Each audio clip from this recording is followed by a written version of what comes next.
10, 9, 8, 7, 6, 5, 4, 3, 2, 1. Good morning, ladies and gentlemen. Welcome to the press conference. The leader of the opposition, welcome to his office. We want to thank members of the media for coming to the office as he engages in the second conference. We recall we had one earlier in the year. So many things have been happening in Barbados, but Congress John felt it was important that he engages these wise men from the press, and he's asked that we organize this one today. He's going to be touching on things that we know that you all will be anxious to hear.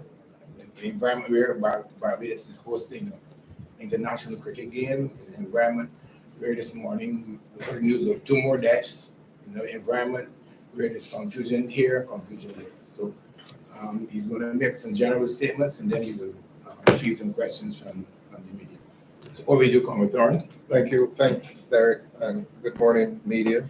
Good morning to all listeners and viewers.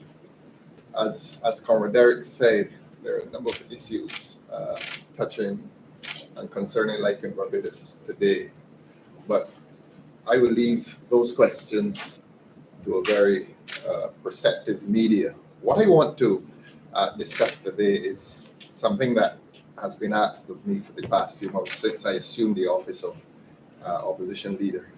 I was asked about the Public Accounts Committee, and I want to announce that that committee is finally constituted, and that we met on Monday for the first time constituted, and that we met on Monday for the first time, Monday, June 3rd, in the Senate Chamber of the Parliament. And under my chairmanship, of course, my chairmanship, as you know, is ex officio. I didn't appoint myself, the law appoints me as chairman. I feel that it is my duty to tell you who are the members of that committee. By law, there are 13 persons on that committee. Thus far, we have only 12, and we expect that within a matter of days, the 13th member of that committee will be appointed. As I said, I'm chairman ex officio as leader of the opposition in Barbados. Please let me introduce the other members of that Public Accounts Committee. There's follows: MP, Member of Parliament Marsha Cadell, Member of Parliament Corey Lane, Member of Parliament Edmund Hinkson, Member of Parliament Kerry Simmons, Member of Parliament Colin Jordan, and then the senators are as follows: Senator Lisa Cummins, Senator the Honorable Chad Blackman, Senator Gregory Nichols, Senator Crystal Drakes, Senator Ryan Walters, and Senator Tricia Watson. That's 12 in number. Is the members apart from, as I said, I'm appointed by law, but the other members are appointed, the senators are appointed by the Senate, and the other members of the House are appointed by the House. So we met on Monday, June 3rd. I want to say to you that the Auditor General was present as well. You may wish to know, or you probably do know, but I'll tell you all the same, that the Auditor General is inextricably tied to the Public Accounts Committee. As you know, he is a creature of the Constitution. He is not under the control of any minister of government, any government department. The Auditor General holds that office in his own right under the Constitution, so he's not subject to the control of anyone. Under the Constitution, so he's not subject to the control of anyone. And the Auditor General oversees the audits. He does audits on government departments, and his work extends to statutory corporations as well. I will tell you what the Public Accounts Committee does. The public needs to be reminded of these things. The Public Accounts Committee examines the audited financial statements of government departments and statutory corporations. Those audited financial statements are done by the Auditor General. That is his mandate. He goes from government department to government department, and he audits the financial statements of those departments. You would have heard recently he tabled a report in Parliament. He sent a report to Parliament on housing, an aspect of housing.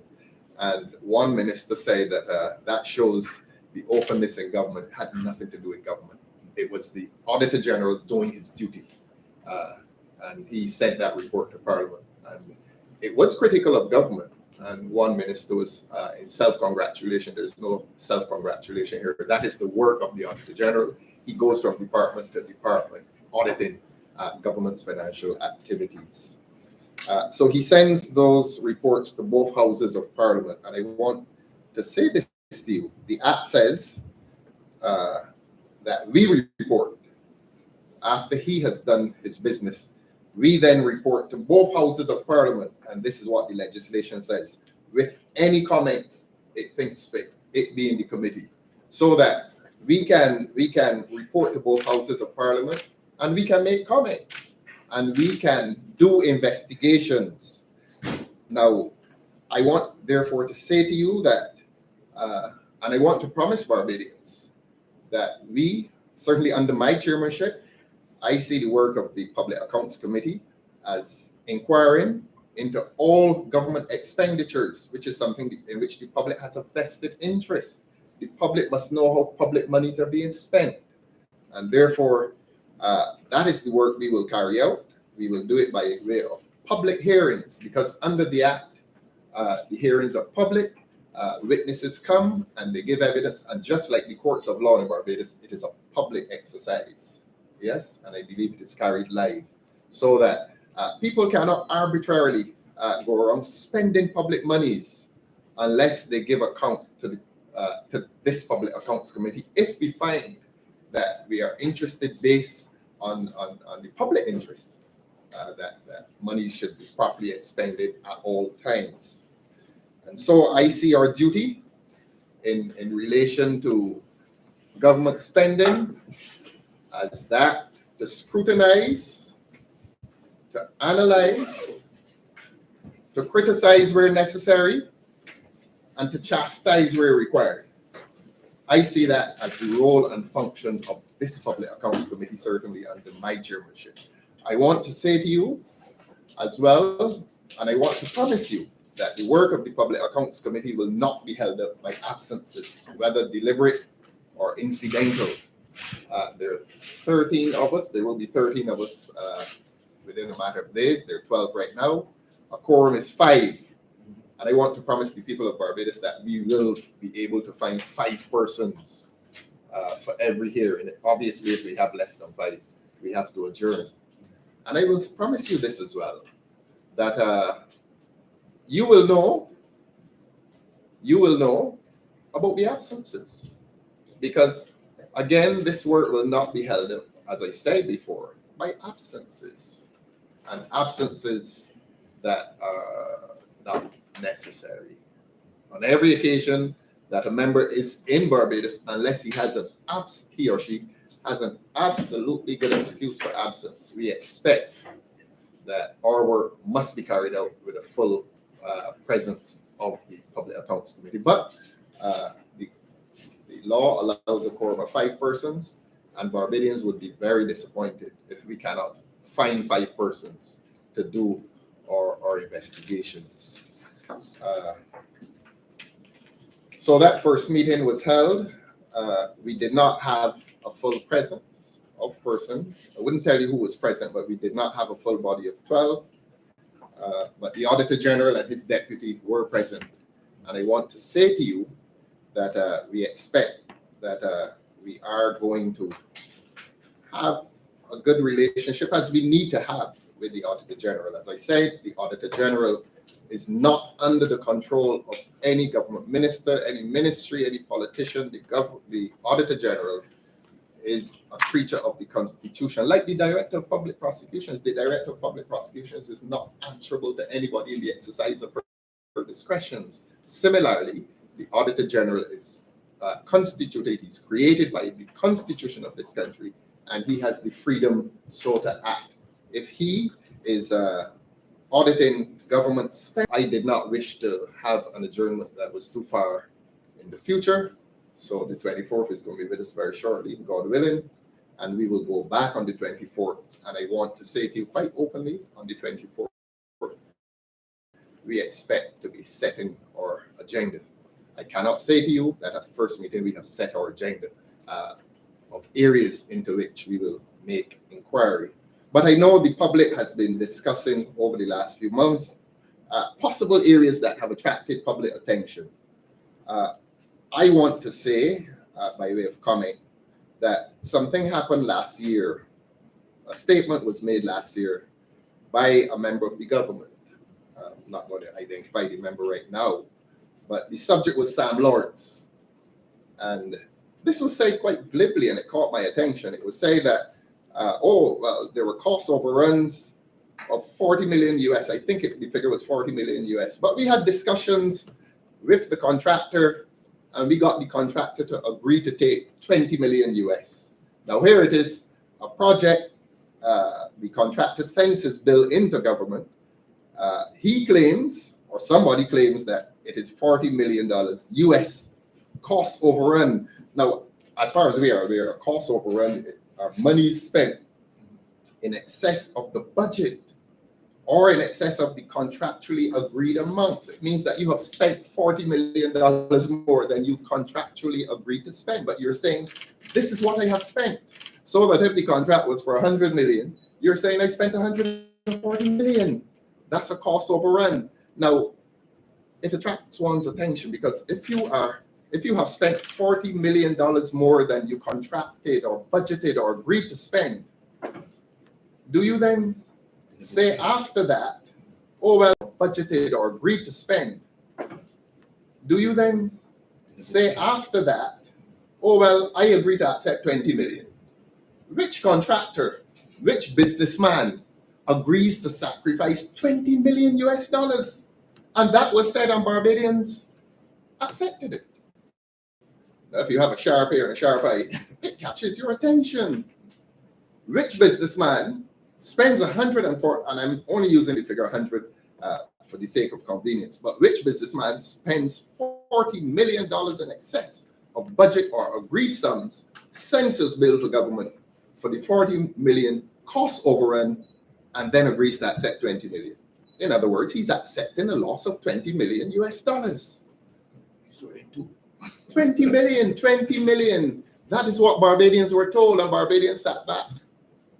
And it was said that nothing happened. This is why this Public Accounts Committee is here, because statements like that must not be made to Barbadians with the expectation that we will sit down and accept it. It does not make sense. It does not make business sense.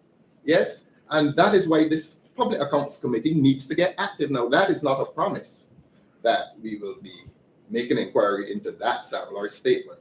But there are other statements being made. There are other reasons for suspicion when it comes to government's declaration as to spending. Let us come to the Hope housing project and housing generally. The Auditor General submitted a report on housing recently, I think in January. It was during the budget budget debate that we raised the matter of Hope. $60 million spent, and not a man or a woman or a dog had moved into a house. For $60 million that came out of the Housing Credit Fund. and I think the figure of houses, the number of houses we gave was 131. 131 houses and a few others scattered about parts of the country for $60 million. Now, the Prime Minister, in the aftermath of the budget debate, promised Barbadians that an inquiry would be done. Now, I know that the Prime Minister spends a lot of time out of the country, and we're going to save her the trouble of an inquiry. If the public of Barbados believes that the Public Accounts Committee should initiate an investigation, so shall we do, and save the Prime Minister some time with her travels and so on. We are going to do it if the public believes that the Hope housing project matter is deserving of an inquiry, a public inquiry, and we'll save her the time because it was Cabinet that approved the funds. Cabinet approved the payment of $60 million from the Housing Credit Fund to Hope. So what are you going to be doing? Is the Cabinet going to be investigating itself? No. We're going to save the Cabinet the trouble. And if Barbadians believe that this is right for investigation, we are going to pursue it. So that is the matter of the whole housing project, which I think, I have to consult with my Public Accounts Committee, but and of course with the Auditor General of Barbados. But if the public believes, as the Prime Minister believes, the Prime Minister clearly believed that it was a matter ripe for inquiry. So we are going to join her in that regard, save her some trouble, and if the committee feels that it is worthy of an investigation, we are going to do that investigation. There's the additional matter of the Cricket World Cup spending. Now, we want to encourage Barbadians to support the ICC event. It's an ICC event, and we're hosting it on behalf of the ICC. It's a matter of some regret that the crowds have not been big, and it is not only a Barbados problem, but the crowds in Guyana have been quite small as well. I mean, we're the hurricane season and so on, the wet season. But we want to urge Barbadians to support it, to support the cricket. We think it's a worthy event. We want the taxi drivers and the vendors and the hoteliers to do that. I heard a report on the radio yesterday, and the taxi men were not terribly happy about the traffic, about the jobs they were getting.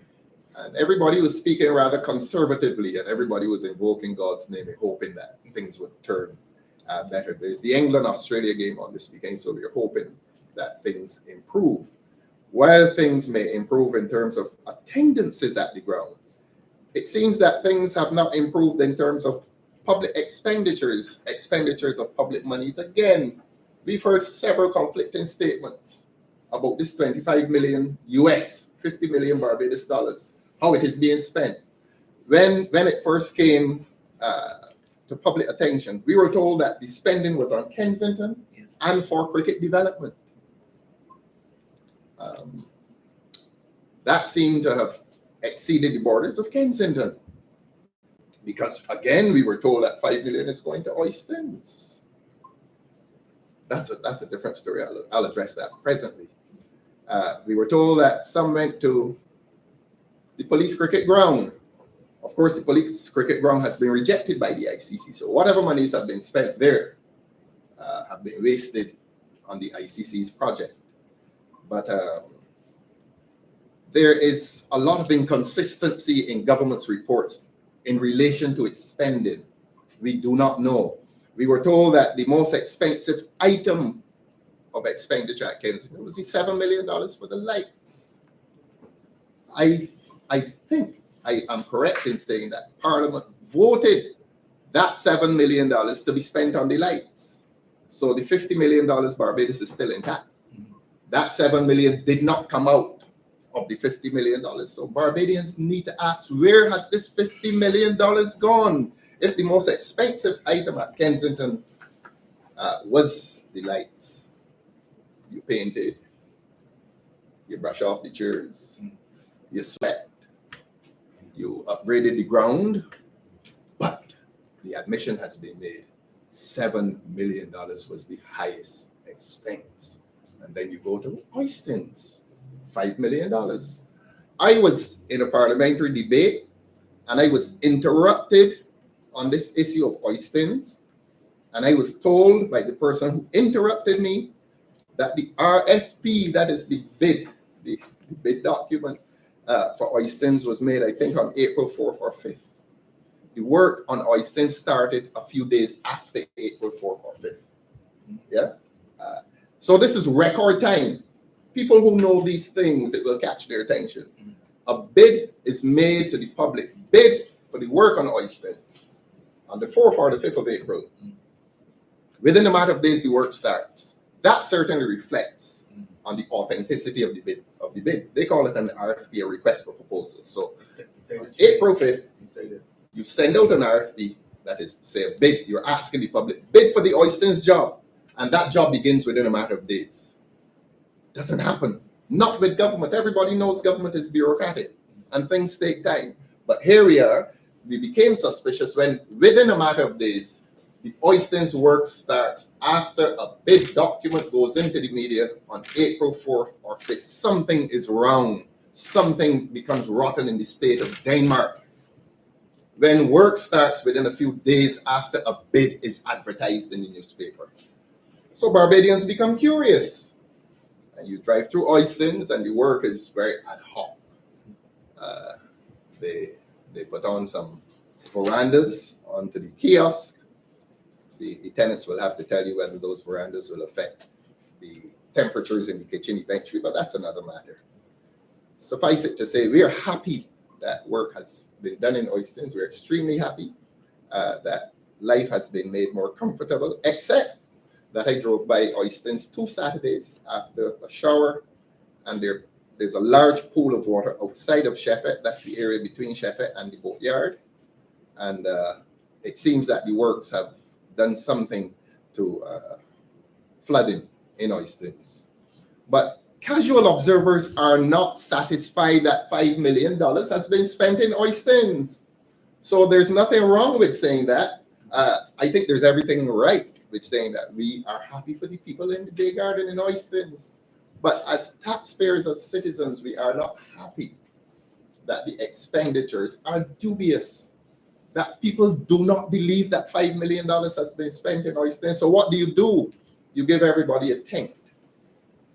And you give everybody a ray tent. And you repaint the Bay Garden, and you paint it in red. No, you don't have to be an architect.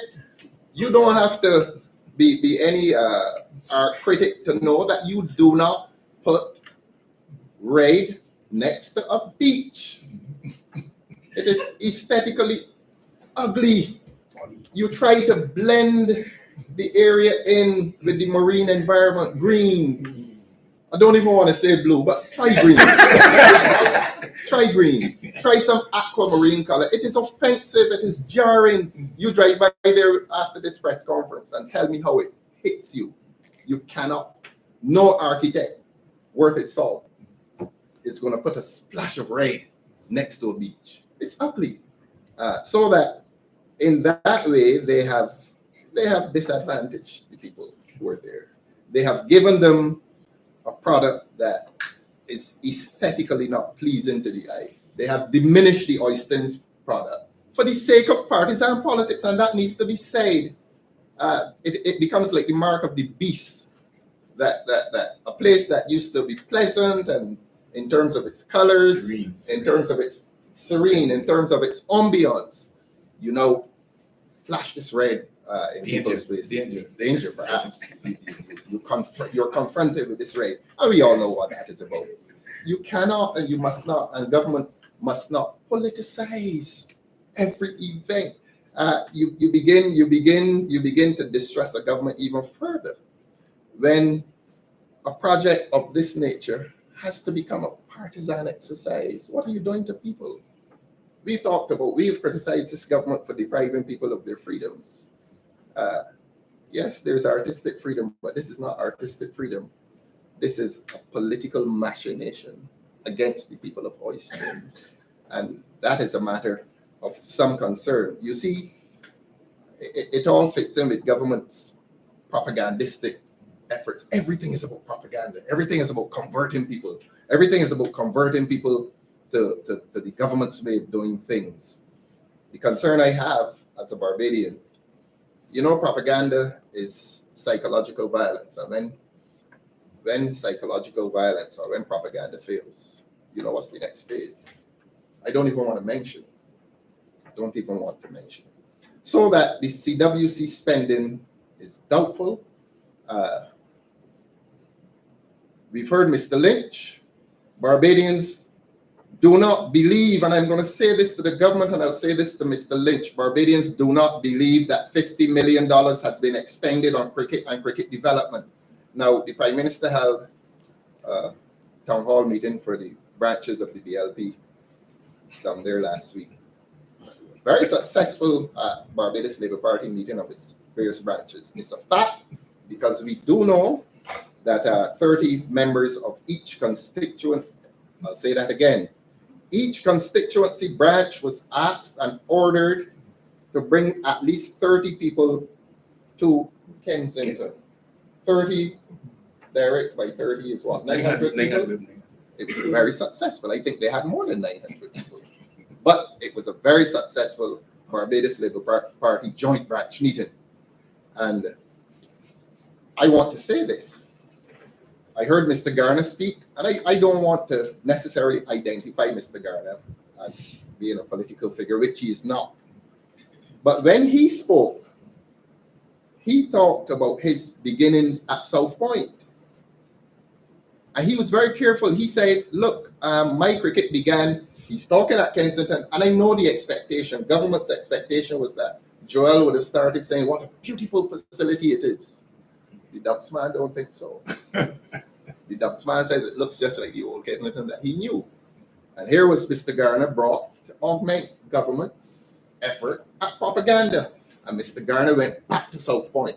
And he lamented that cricket and cricket development needs to focus on the villages. And that is the part of his speech that caught my attention. The young man Smith, he came and he talked about the need for cricket development to go into the schools. Nobody, in fact, Mr. Garner himself said, my career did not begin at Kensington. My career began in the village called South Point. And I know he was saying to the government that cricket development needs to get back into the villages. You don't need $50 million for cricket development, and you don't focus that $50 million on Kensington. So I listened to those speeches very carefully. Young Mr. Smith, pretty much the same, except that he focused on the schools. So that here were two former distinguished national cricketers seeking to encourage the government to refocus its cricket development initiatives and take it away from Kensington and take it where it is organic, where it begins in the schools and the villages. And I found that very interesting. What I also found interesting, another young man who addressed that branch meeting, he said, well, you know, he went through the list of things that they'd done. Had a hard time identifying anything that could come near to $50 million. But he said something very interesting. He said, well, you know, we've improved the facility to the point where we can have cricket one day and affect the next day. That's where Barbados is. Cricket one day and affect the next day. And we have complained over and over that this government is encouraging young people to believe that their ultimate social activity is a fact. It's a fact. No, look, we support entertainment. We support the entertainment industry. We support the right of calypsonians, entertainers, musicians, singers, everybody to make a living in Barbados. It can be done.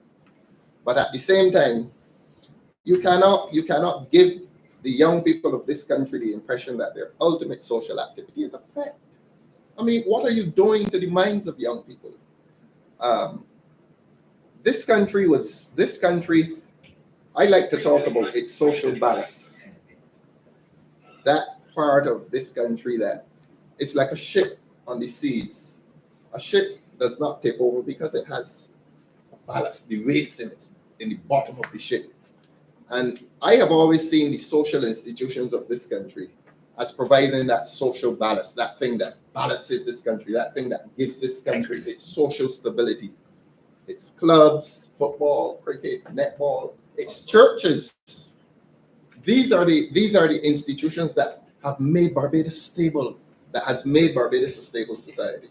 And I think this government has lost sight of that, and this government is moving away from that. And this government is encouraging young people to believe that their ultimate social exercise is a fair.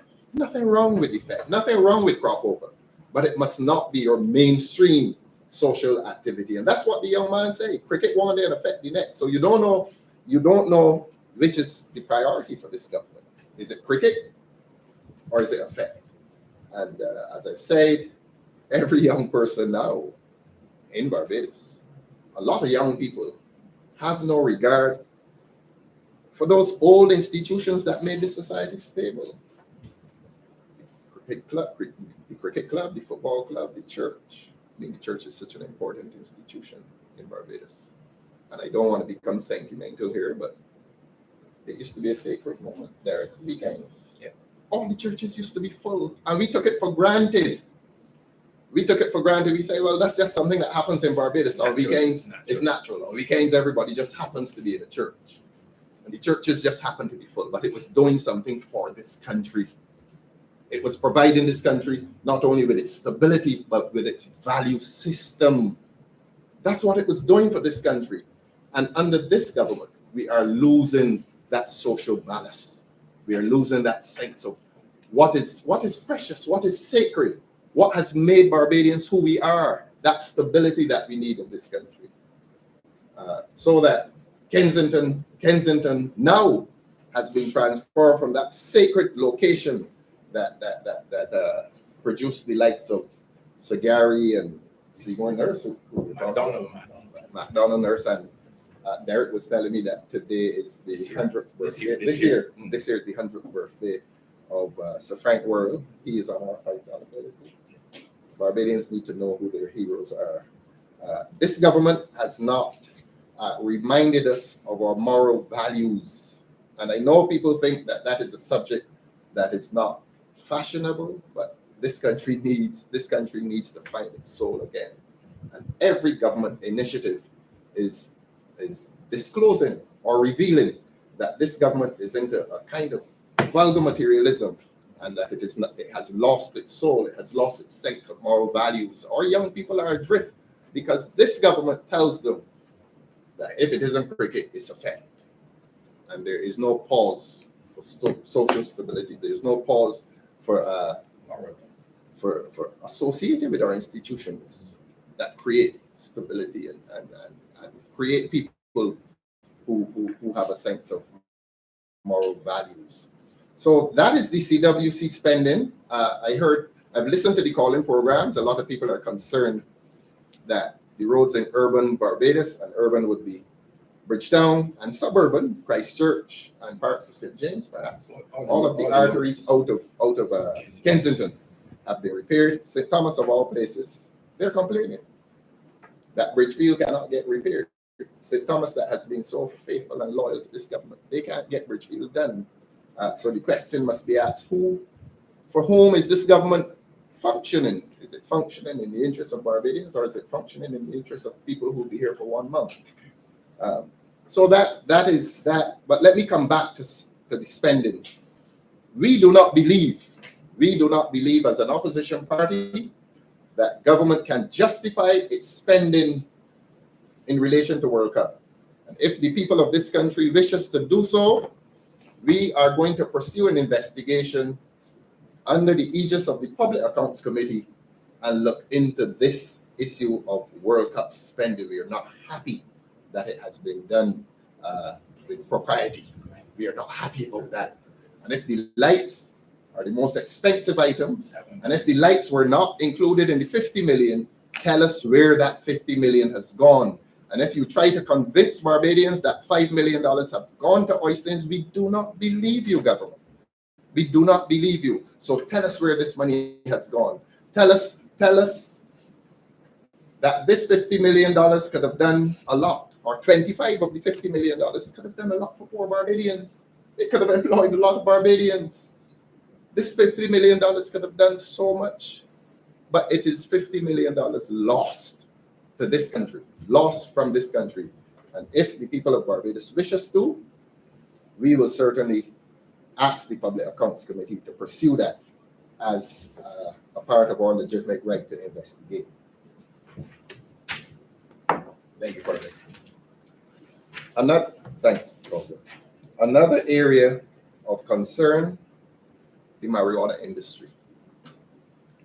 A few years ago, we went to Parliament with this initiative in marijuana. It culminated during the estimates this year when I asked the minister, I think it was, to give some financial accounting for the marijuana industry. Not one vial of marijuana product has been produced in Barbados. Not one vial has been sold. The marijuana industry is dormant, and if it is not dormant, it is dead. We continue to spend money from month to month on an industry, on an administration, over an industry that is dormant or dead.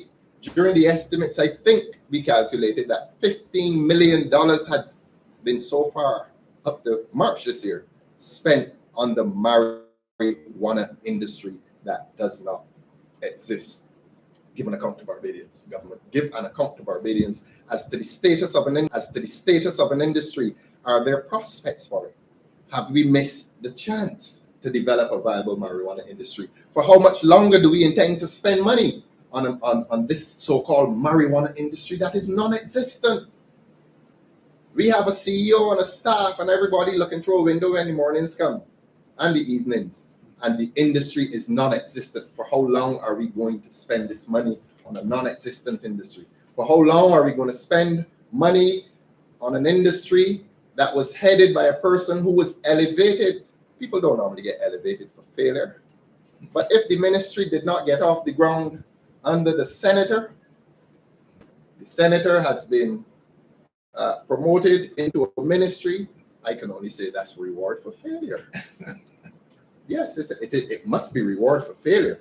You preside over an industry that has failed, and you're promoted to the Ministry of Culture, and then replaced by another former senator to give her a chance to fail. So I don't know who will be the next person appointed in this lineage of failure, but the marijuana industry is failing. It has failed, and that's fine. But Barbadians are continuing to pay for it daily and weekly and monthly. And during the estimates, the sum calculated by me based on what they said was $15 million. And that is only if we accept what the government says. We have to accept their word that it is $15 million spent on nothing. We don't know what is the real figure. If the people of Barbados believe that some inquiry, some investigation needs to be made into this dormant or dead industry, as a public accounts committee, we may well ask the attorney, the auditor general, stillborn. We may well ask the auditor general to give us a report on this industry. There's St. Vincent, there's Jamaica, there's Colorado, there are the Canadians. Their industry's off the ground, but failure. And we sugarcoat failure with a lot of talk. Mr. Lynch, a lot of talk. $100 million. Go back to the CWC, the cricket thing. He says this week, it is going to make $100 million. And he says that with a smile. And he probably believes it, but Barbadians don't. The taxi men down there are not experiencing it. The vendors are not experiencing it. So we've been visited with a lot of pretty talk. $100 million, and you can't get 10,000 people in a stadium that is now equipped to hold 18,000. But we hope that this weekend will be better. So those are the areas that are of some concern to us. As I said, we adjourned. We go back on the 24th of June. Hopefully we will have a full committee of 13 persons. And I want to promise Barbadians with acts, and it is a promise that we intend to keep, to get ahead with the work of the Public Accounts Committee, to have public hearings.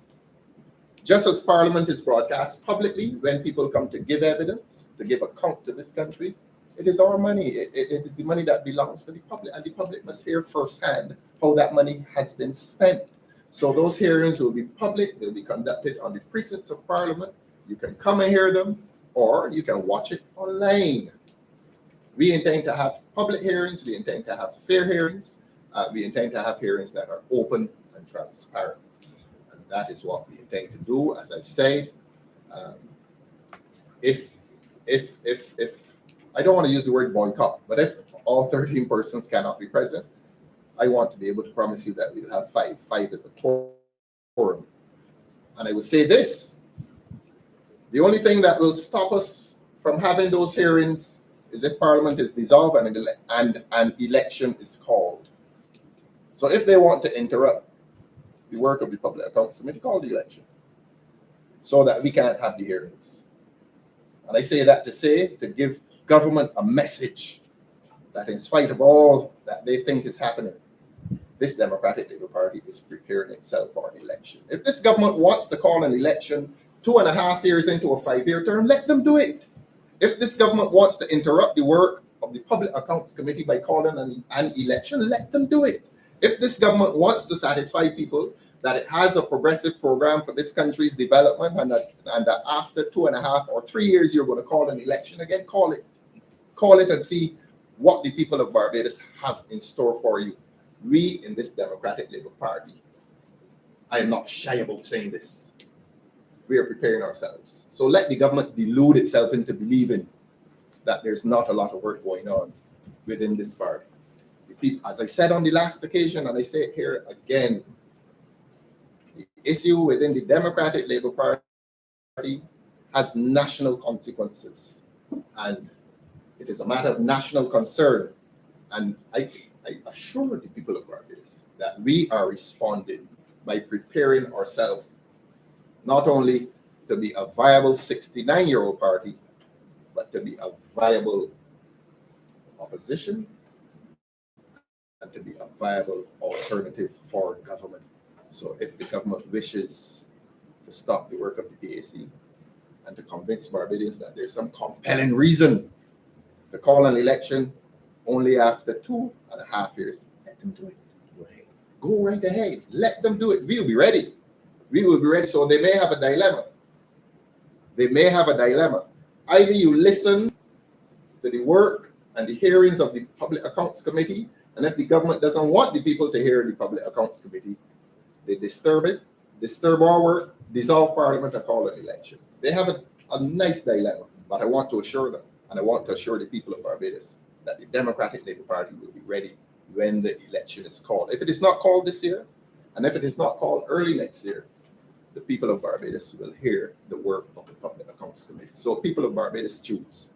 Do you want an election, an early election, a suspicious election, or do you want to hear how government has misspent your monies? And if you want to hear how government has misspent your monies, support this Public Accounts Committee as it inquires, as it investigates into government spending over the last few years. I think that is where we are with what we propose to do. And I invite questions from the media at this point. Thanks for being very patient, listeners. Thanks very, very much. Opposition leader, you went at length to describe what you saw at Kensington Oval and the spending on the CWC. Thus far, not to throw you off. Senator Walters was in a meeting, so he has now been able to join us. okay. Thank you very much. Thus far, what you have described is, somewhat on first impression and somewhat anecdotal. In relation to CWC? Yeah, from the spending that you have seen. It has to be, yes. Yeah. Do you have anything in terms of tangible accounting that has come across your desk that you can point to that merits this investigation? We can't. That is the duty of the Auditor General. The only person who can audit with authority is the Auditor General, Mr. Trotman. What we have heard, and it is not anecdotal because the figures we have got from government. Government told us that the lights cost 7 million.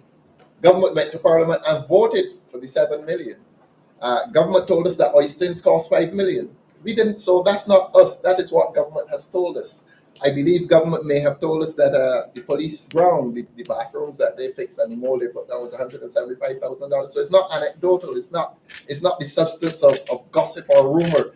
These are figures that were given to you, the media, by the government. And because we read your newspapers, that is where we got the information from. So thanks to you for giving us the information.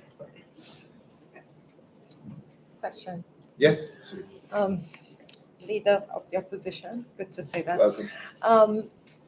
Most of the committee members that you named are Yes. from the government. Yes. I think about 9 of them Yes. are from the government. However, you're investigating the same government. Yes. My question is, how effective will the PAC be? Historically, it is said that it doesn't have much teeth. Yes. And so I'm, what kind of mechanisms or controls, what do you have to make it effective and give it the teeth? The fact that it is public. Let me go back to trials. In a criminal trial, you cannot try a man for a crime in private. The greater guarantee that justice is done is when it is done in public pressure. So we sit down here as the PAC, for example, and do a private hearing. Has no impact. So the public The hearings. public I see. hearing, Okay. the fact that it is done in public, the public will hear the evidence being given. The public will get to observe the demeanor of the witnesses. The public will get to observe the nature of the questions coming from the government MPs. And I can promise you, it will get to observe the nature of the questions coming from us, myself and this gentleman to my left. And hopefully the independent senators as well. I think Ms. Crystal Drake is one. So that the fact, Ms. Weeks, that it is public, is a means of controlling the process. Okay. And it almost guarantees justice in a sense. Whatever is the final decision, the public can say at the end, I saw it. And I saw that witness. And I heard those numbers. And I can judge. So there's a sense in which the public also becomes the judge.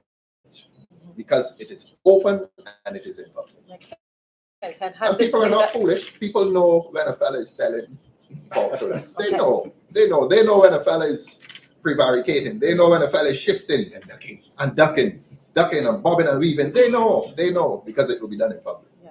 And just a follow-up, has this been done before, the strategy Oh, yes. of making Not it public? strategy, it's the law. The law To make says it that. public. Yes, the law says that the proceedings shall be done in public.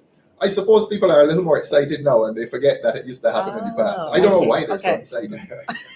I don't know if government is doing a little more things now. Okay. Or things a little differently. But there's a certain excitement and activity within the public domain. People now are very keen to scrutinize the government. And this PAC will offer them the opportunity to closely scrutinize this government. They'll be at a table sitting, and the man comes and sits where Mr. Mounsey is sitting, and he has to give his evidence. And Senator Walters will question him, and I will question him. And you may well observe that the government ministers may ask questions of a slightly different nature. And even that the public will get to judge. So the public doesn't have to wait for a formal verdict. The public will probably say, look, let's go to the polls based on what we saw during that hearing. And that's why I've challenged them. Call the election. If you want to disturb this work, call the election. Nice dilemma. Either you call the election and disturb our work, or hear how this PAC is going to function. Okay. Thank you. You're welcome. I have two questions. Yes, ma'am. Earlier you said that the $40 million overrun Yes. will not necessarily be a part of your investigation. Well, Manny, I would invite you to write an article and persuade this PAC.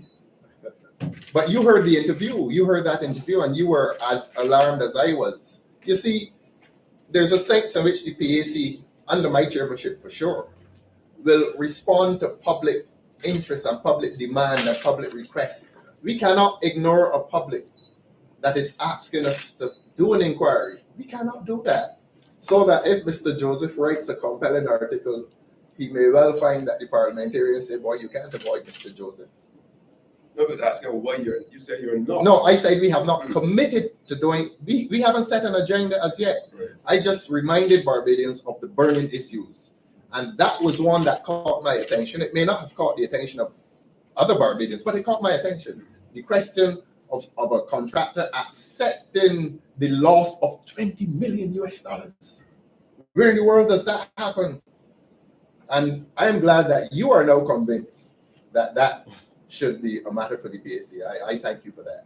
Perhaps you'll influence the PAC into putting that on the agenda. I was just trying to find out why you were not. Well, you listed other things that you're likely to investigate, but you said that one is not one of the things that would be investigated.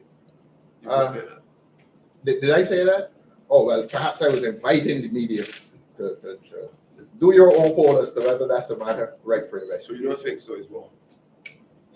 It caught my attention. It did catch my attention. But Sam Lawrence was a government project, was it? I'm not sure. Or they put money into it. Well, it's government expenditure.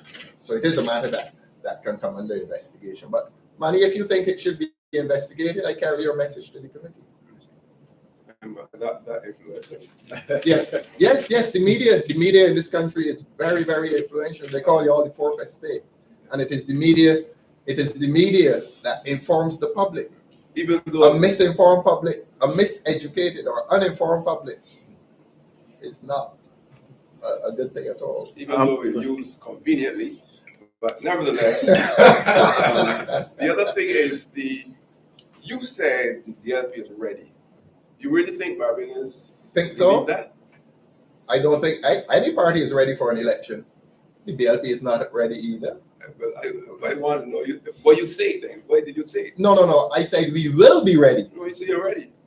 Well, You say you are ready. we are ready when the election is not tomorrow. Yeah, but you're ready. So We will be ready. We will be will be ready. ready. Let me amend that and say I was challenging the government that if they think that an early election call for two motives: to catch us in a state of unreadiness, they will be wrong. And if it is done to interrupt the work of the PAC, we will be ready when it comes. What's the earliest date you can get an election? When it comes, money, trust me. When it comes, we'll be ready. We'll be ready. We don't have a choice, you know. We are not ready today. We are not ready today. Ready in a year's time, 2 years time? Why would we wait 2 years for the election? No, I'm asking if you'll be ready. I don't know. If we will be ready in 2 years' time, A year's time. in 2 years' time, we might be the government. Yeah, I have a question on. I'm guessing it's an obvious question, but I am guessing I'm trying to get the soundbite correctly. Soundbite. Yeah. I don't know soundbites, you know, Carl. I You do substance. you mentioned the time frame on which the what you call it, for want of a better word, Mhm. tendering process Oh, yes. Yes. took place. Came out just a matter of Days. and it Days. The work started. started days after. Are you at this point raising a general concern or just specific to this issue? Or are you raising a general concern to tendering process for projects generally across Barbados? Yes. There must be, and Oystons is the example of what we suspect is happening across the government service. That a lot of RFPs, a lot of what do you call them? A lot of proposals are not really genuine. That one has to wonder if the contractor has not been chosen in advance of the bid document going into the newspaper. That is possible. And I say to you again, Calvin, if a bid document goes into the paper on April 5th and the work starts a week later, ask any experienced public officer. That does not happen. It has to go back to cabinet and contracts have to be prepared. And if you have 5 or 6, I mean, the process takes more than a matter of days. Yeah. And that is what raised our suspicion. It takes more than a matter of days. So that is a specific incident which raises the possibility that this thing is happening elsewhere across the government service. That people are being awarded contracts in advance of the RFP going into the newspaper. That is corruption, my friend. That's corruption. And also, if we may switch gears quickly on the internal matters of the Democratic Party.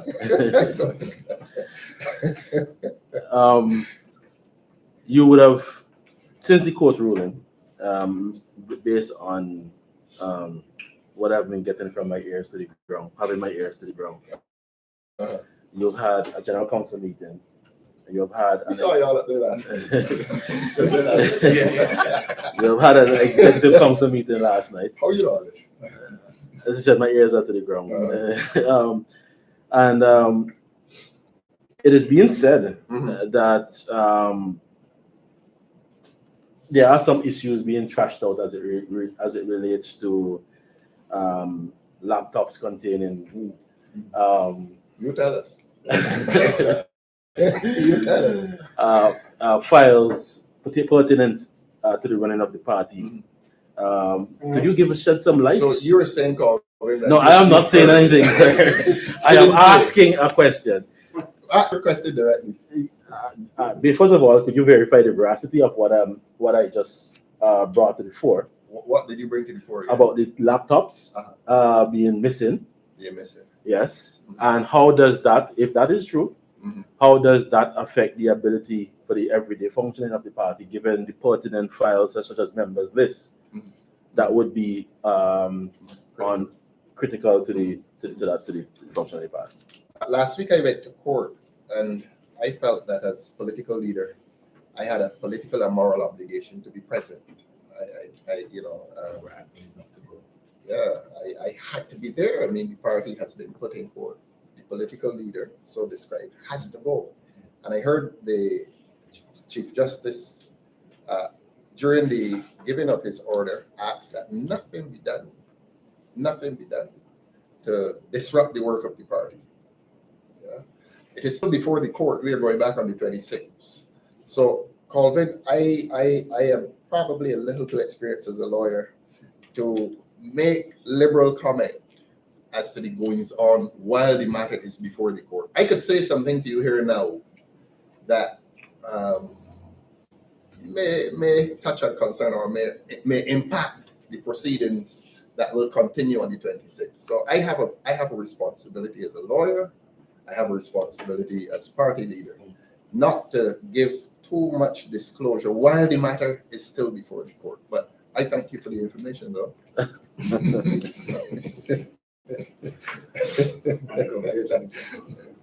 No, the matter is, and it's before a Chief Justice. It's before a Chief Justice. And he would be very disappointed to hear that Thorne is down here in this building discussing with Mr. Mounsey goings on at George Street when we have to come back to him on the 26th. I can't do that. I really cannot do that. I can't be in the court and down here with you talking about all the people's business. But clearly, it's still being discussed at an internal level, at some level. Internally? How do you know that? You have somebody in there. No, seriously, we have to respect the court. We have to respect the authority of the court. And it is not a cop-out for me, but I've been doing the job for a little while, and I know the wrong in discussing a matter in public. Yes, sub judice. Discussing a matter in public while it's before a judge. I mean, you're depriving the judge of the right, his right of authority over the matter. That he come down here talking everything with you. You don't do it like that. I'm putting it in the press. I'm putting it in the press. I mean, you can carry some things and deal with the consequences, but not from me. Not from me. But your question is related to Mr. Joseph's question. Nothing is going to stop us. And I want to say this to Mr. Joseph again. Nothing is going to stop us from being ready when the time comes. You can trust us, the three of us here on that. We will be ready. The three of you will be ready. We, the LP, will be ready. Okay, all right. Look, we are promising the people of Barbados, Mr. Emmanuel Joseph, that when the time comes, they will have an alternative choice against the BLP, that we are going to be a strong alternative choice for the people of this country. We don't have a choice. We have to be there, and we will be there. We will be there. Trust me on that. This is 69 years of an institution started by Mr. Barrow, and we are not going to betray him in his death. We are going to be ready, Mr. Joseph. We intend to be ready. And if you want me to tell you all the goings on, you want me to tell you some more? Yeah. We are interviewing candidates. You can write that. Look, we have a public responsibility to the people of this country. There are people in St. Lucie who are telling us, send somebody. We intend to send somebody, Manny.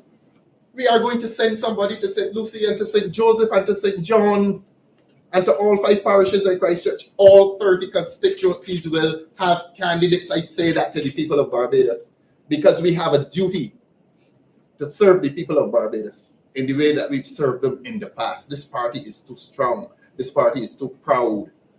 This party has too much of a sense of dignity to let down the people of Barbados in a future election. Manny, if it is called this year, we are going to be there. If it is called next year, Derek Allen will tell me we are going to be there. And we are working to be there. And I will give you something else to write. We started a manifesto. Yes, we have started a manifesto. Send a message to the Barbados Labour Party. You really thinking that we sitting down here waiting to see what next is going to happen internally? No, we can't do that. And there are a lot of people in Barbados supporting us. That's why, as I said on the last occasion, they're upset with us because we're not behaving as if we want to win the thing. We want to win it not for ourselves, but we want to win it for Barbados. We won it in 61 and did the most significant thing ever done in this country, educated the young people. And that's why we have a country that we have now. National insurance. And the BLP did some good too. So The BLP did some good too. Over the years of democracy in Barbados, both parties have done some good. We want a chance to do some more good. And we are going to be there. We are going to be ready. And I repeat, we have been interviewing people as credible candidates, and we have started a manifesto because we have good people in this party who are presently scripting a manifesto for this country's future development. So you eliminated the old guard from all the Old guard. You don't listen to my speeches. We are not interested in old guard nor new guard. We are taking fresh guard. Fresh guard. Fresh guard. So And all the branches, okay, you had a few branches that were not quite functioning. Have those now been up and running at this point? Look, that happens when you're in opposition. I mean, you've suffered 230 defeats, and people will be demoralized. I mean, we're not coming here to tell you lies. People will be demoralized. And some, like the marijuana industry, it becomes, some branches will become dormant. But we're not going to let them die like the marijuana industry. We are going to revive them. And we are reviving them.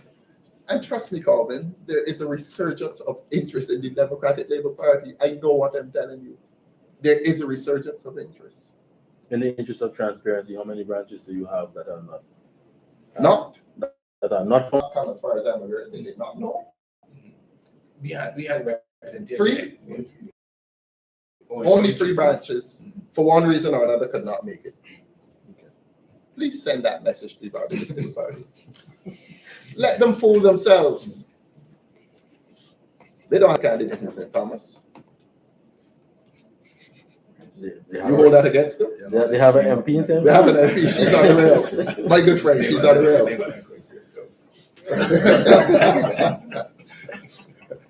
these are young people you're interviewing. Young in terms of experience and so on, or age. They're fit people. Physically fit or mentally fit? Come on, man. We're going to have good candidates. We're going to have candidates that are truly representative of the Barbadian spirit and the Barbadian aspiration and a willingness to serve. Because under this government, the element of service has been lost in politics. Everybody wants to be a celebrity. Yeah, politics is not about celebrity status. Politics is about service. We've had a lot of politicians who have lived and died in this country and died poor. They died poor. And trust me, under my leadership, there will be no ambitions for wealth. Some of us too old now to start thinking about wealth anyhow. We're interested in service. The Democratic Labour Party and its candidates will be interested in serving the interests of the people of Barbados. We are not interested in wealth. We are not interested in borrowing $50 million and not giving account for it. Because I can say to you, Mr. Mounsey and Mr. Joseph, I would not be surprised if some of that $50 million, you're not going to sue me. Final question for me, opposition leader. Basically, some of what you mentioned may fall under the ambit of the yet to be proclaimed integrity in public life legislation. The fact that it's yet to be proclaimed, how much of a concern? Well, it's a great concern. It's a great concern, but I tell you this, a few months ago when there was the issue of the check, $7,500 check, that had nothing to do with the fact that the integrity in public life legislation was not proclaimed.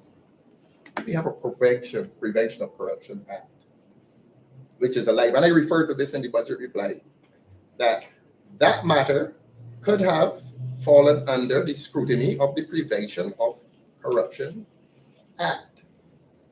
That if a person has done business with government, and if there's evidence of a financial relationship between the government and that contractor, that falls under the purview of the Prevention Against Corruption Act. You didn't have to wait for any integrity in public life legislation. You did not have to. But again, it is good. It is good. It is.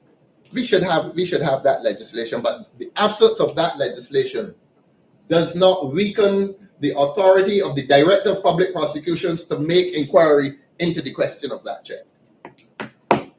There's a law that deals with that. And it is wrong to say that there's no law that could have dealt with that. There is a law, prevention of corruption legislation. So you think the DPP should look into that? She's a creature of the Constitution. That's her discretion. So what I think is not important, it is her discretion. She exercises it like the Auditor General. They have a discretion to exercise. I can't answer for them. But I can only tell you what is the structure, and there is a law that deals with that issue involved in the check.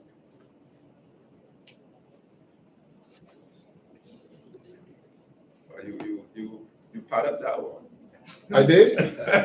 No, Manny, it isn't what I think. You and I can think a lot Well, of you were things. doing a lot of thinking this morning, and so we want to know what you're thinking. You Nothing want to wrong know if with I it. think the Yes. Director of Public Prosecutions should pursue it? Yeah. I'm not going to answer that. I'm sorry. Fair enough. I just asked. I can tell you, she can. The law is there. The law is there. So what I think is not important, the law is So there. therefore, we should disregard everything you said this morning. If what you think is not important. No, in relation to that, look, the law is there. The DPP is there. The evidence is there. The thing went to court. Where am I in relation to that? It is not my discretion. It is not my responsibility. It is not my thought that becomes important. It is the thought of the DPP that becomes important. I can't influence the thoughts of the DPP. We'll end that. It isn't ended. And as far as You're asking me questions. Yeah, but Would you ask the DPP that? Yes. You would? Yes. Well, I invite you to. I ask anybody anything. Precisely. So whether I give you an answer or not, it doesn't affect. The DPP is the principal party. I don't understand.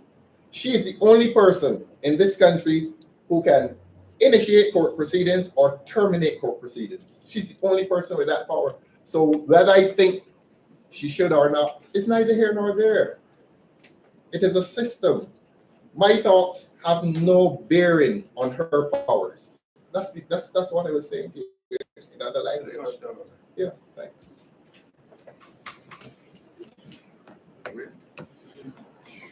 The cricket again.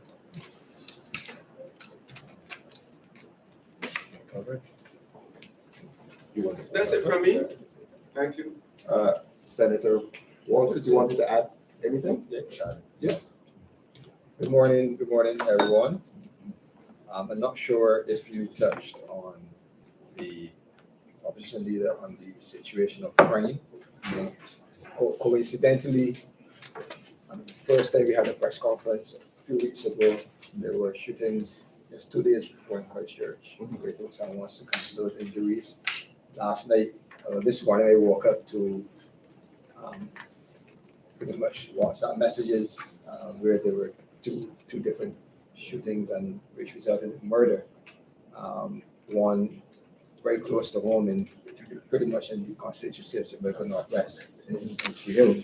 And I know some of the persons that were involved as they tried to get the person to the hospital, etc. So it was a big deal this morning for the residents in those two districts, and I think we should offer our condolences to the families and friends of those who lost their lives, and to sympathize also with those in the community that have to endure such activity. I mean, essentially, you're talking about people who are just going about their normal business and who have now to be correlated into their homes at a specific time, etc. So we sympathize with those persons and residents in the communities as well, and we wish them well. But it brings into focus, and funny enough, I saw news reports that yesterday, was it? It's the first year anniversary for the Barbados or the National Peace Program. So it really brings into focus what the relationship between the peace program and what is really happening in reality as it relates to crime. And we know that crime is a sensitive issue and it is a social issue as well. So it must not be politicized in the manner in which some people may want to do it. But it still raises questions about the program and the success of the program. And I don't think that we should turn a blind eye to that reality. I am keen to hear from the minister from the perspective of what are the actual real results coming out of the program after a year.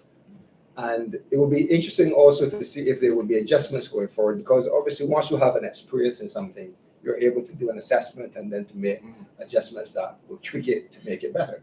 The goal is they have touted that it will reduce crime. That is their position. Has it reduced crime? How has it reduced crime? And it is not fair enough to just come and say, oh, it has reduced crime, we're having less murders. There are a significant, and I don't want to raise alarm, but there are not a lot of significant increase in shootings that have not been reported in the press. And even in relation to the incidences last night, I am aware of other shootings that occurred around the same situation, right? And it's not to alarm those persons out there, no, but I mean, these are realities. So I think the time has come where is a year on, giving a proper report. Having a launch, I think the minister spoke on at a launch yesterday of a Learn to Swim program. He identified that there were 3 cohorts: the primary risk level, he uses the words, those are not involved in crime; the secondary risk level, those who are given a little trouble; and the tertiary risk level are persons actually involved in crime. What I have heard and what has been reported in the media substantially is the cohort of the primary and secondary, those persons that are not involved or given trouble, to use the minister's word. And I think we now have to look at what has happened with those persons that are actually involved in crime and what interventions have been put in place and how successful has those interventions have been. And I think that is the crux of the matter, because 2 shootings last night, 2 persons dead, 1 I am aware of in critical condition. I mean, we need a fulsome report on this and a review on it. Yeah.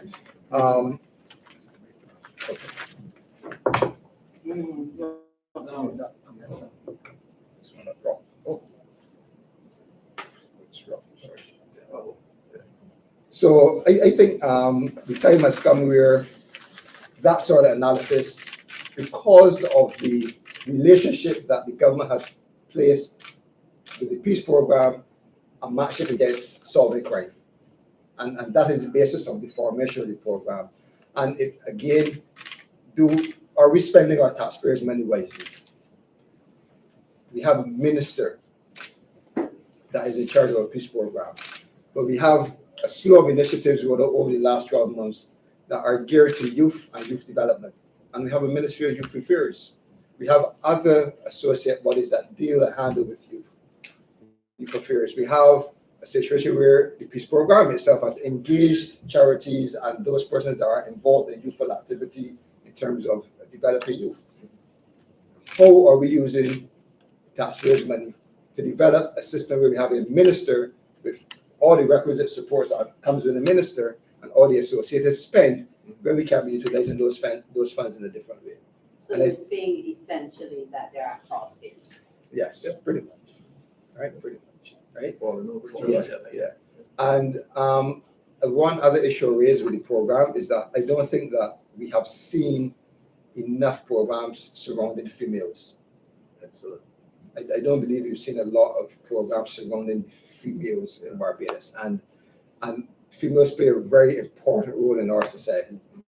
And over the years, we've seen also the inclusion of females into crime and being charged for crime, etc. So I think we are at the point now where there is enough information out there. I mean, an experience of 12 months is still early days, But we want a program to be successful. We want taxpayers' money to be spent in a way that has a meaningful impact and is effective. So we're just asking genuinely these questions, and I'm sure that if a full evaluation would give Barbados some comfort that at least the government is going in the right direction, or they have to pull at stumps, etc. So that's my input. Do you think crime is a parochial thing or the national issue? It's maybe start parochial, but it becomes national. So have you ever had any exchange with the government officials about working with them and having to solve the crime? Well, we are here now, and we can definitely offer that support. What I would say, leader of opposition, you can tune in, is that we, as a political party, we are asked to collaborate on many issues, and I do not see the invitation has not been extended, as far as I am aware, of collaborating on crime or national peace program or initiatives, etc. But I believe that it is something that we would be open to. I mean, at the end of the day, we are representatives of persons within the communities. Correct. I was a candidate in the last election representing the constituency. I continue to represent that constituency. And I am faced with some of the same issues that the members of parliament are faced with, because we are called upon to intervene in a whole set of different situations as prospective candidates as well.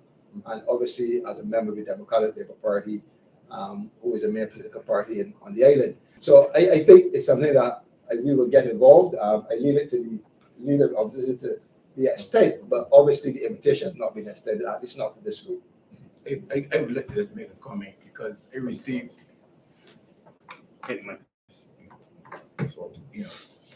received an invitation to a conference in Grenada next month to look at youth and guns. I sent information over to Mr. Davis-Nahan, the Director of Youth Affairs, and asked him if he could make some young people available to the group to participate in the conference in Grenada next month. So even informally, we've been looking out for ways to see how we can help as well. And I have been part of the Commonwealth Youth Program's effort to deal with guns and violence across the Caribbean. So we are not sitting down and staying away from the matter. We are engaging our brains, developing thought processes and how we can respond to it. Only this week we were sitting down discussing how can we work with the program to help Barbados to see the significance of guns. I was making the point that guns are distributed to people who have wealth to protect the property. Guns are distributed to people who have businesses. But if a man selling snow cones apply for gun, he's unlikely to get one. And he's a businessman. And I find contradiction in that. The persons who are more at risk getting attacked for the 3 cents that they work for will be told you don't qualify for a gun. But the persons who live in protected houses with big gates and security cameras can get one. My position is that nobody except the defense force and the police should have guns. And unless we get to that in our heads, we are not going to be able to deal with guns and property and those things. Because if I got a 2-door house, I still feel I got to protect myself the same way the man that got a 6-story mansion. And we don't got, as a country, we don't realize that the issue is making guns accessible to people. Because if I can't get one through the legitimate sources, I will go and get one illegitimately. Because I have the same fear of protection for myself and my property as the man who got 2 motor cars and 6 doors and 5 houses. And that's the reality.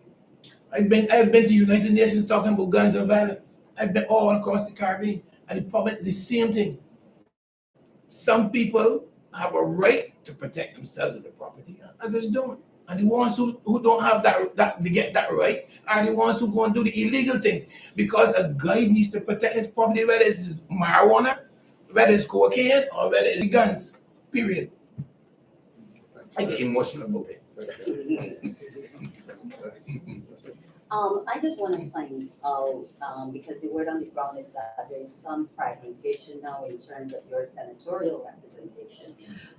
We would have seen it on TV Live, with Ms. Watson dismissing sentiments that the party backs as her not being in alignment with them.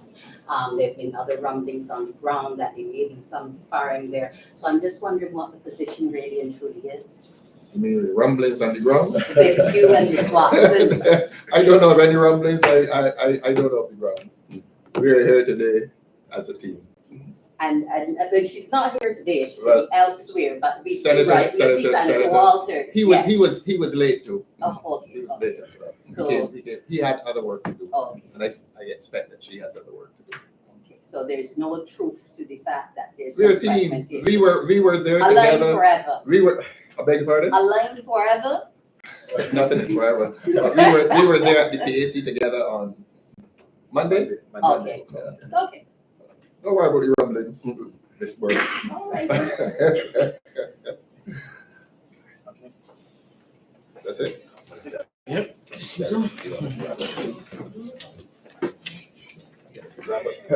Okay. I'd like to thank all the all the members of the media for coming, and those who are hearing us live, thanks for joining us. We continue to work hard to get not only to make the Democratic Party strong, but to make Barbados strong. Our job is to give Barbados, for the present, a strong opposition, strong alternative, and to make Barbados generally people feel comfortable that governance is on a positive shift. Thank you very much for coming. Thank you very much. That's right. Thank you, media. Thank you.